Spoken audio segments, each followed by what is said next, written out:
Hey, back with another video. Today I'm going to show you how to install your side skirts on your C7 Z51 Corvette.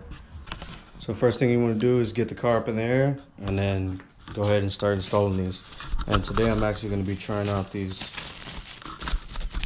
jacking pucks that I bought from Amazon. So I already dry fitted the side skirt, make sure it fit, make sure it's the right size.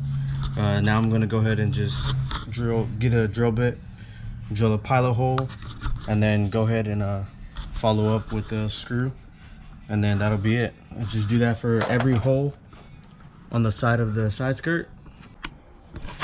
All right, I just finished putting on the side skirts. Let me show you what that looks like. It actually looks really good.